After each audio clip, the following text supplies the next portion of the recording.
Yeah, my name is Lily and I'm in second year print in art and design in GMIT. You weren't born Lily though, were you? Nope. Can you tell me a bit more about that when you realised that you weren't? I was born male and at the age of 11 I realised that wasn't suiting me. And 7 years later, now I'm 18, I'm beginning the process of gender transition. When you were 11, can you tell me when you first realised that? The first time you became aware of that? It's a really weird story. I was in my cousin's house and he had all these weird Slipknot posters and heavy metal albums and weird magazines everywhere. And I was looking through his stuff, like being the curious child I was, and I found this Bizarre magazine. And the cover model of Bizarre that month, whatever month it was a transgendered person who was a porn star. So it was, a butt ass naked person. And it was a male to female transgender person. And when I first saw that, it was the same night I realised what sexuality was and what sex was. And it's not just for peeing through and stuff like that. So when I saw this, I realised there's not just one way to be, you could be a different way. And that's when I realised I didn't really want to stay the way I was because I was never really happy that way. How was your childhood after you realised this? Really weird. I went to an all boys secondary school.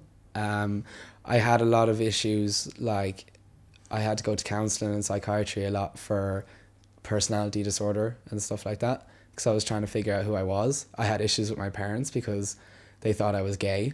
I wasn't. My dad stopped talking to me for a while when I came out as bisexual. So it was really tough trying just to come to terms with who I was when a lot of the time I just wanted to be free, but I couldn't be because I was trapped in a body that I didn't want to be in. So a lot of the time it was me suppressing the feelings that I was getting and making myself be a boy when I didn't really want to be. And when you came to college, you finally realised your ambition of becoming a woman. Can you tell us about that whole process and how it's going and how the whole thing is happening?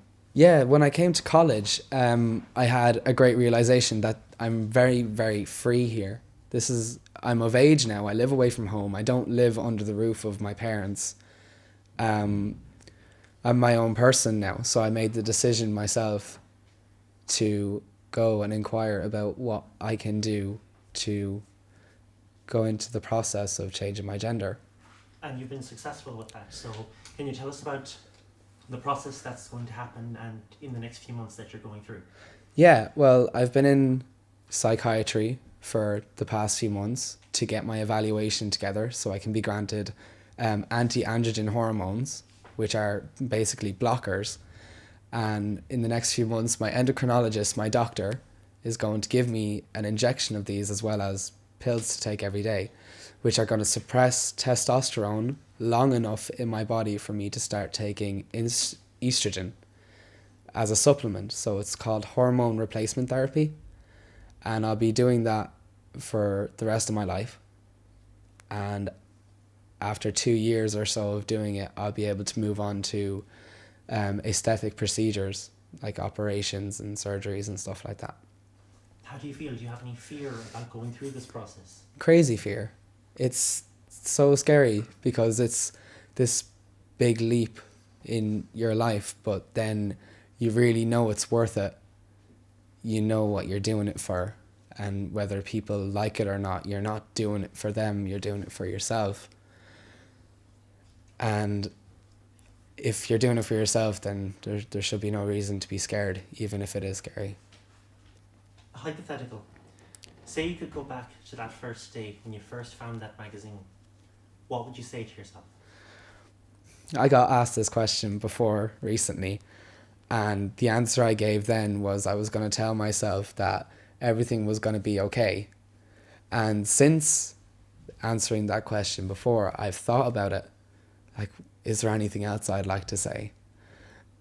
And really, I couldn't think of anything because the only thing I needed to hear at that point was that it was going to be okay. Because at that point in my life, I was so scared about all the thoughts that came into my head of what I wanted. And if anyone could have told me at that stage that it was going to be okay, that what I wanted was going to happen, and it wasn't going to be as hard as having to wait so long and keeping it in my own head. It's really all I needed to hear at that stage. Thank you very much, Lee.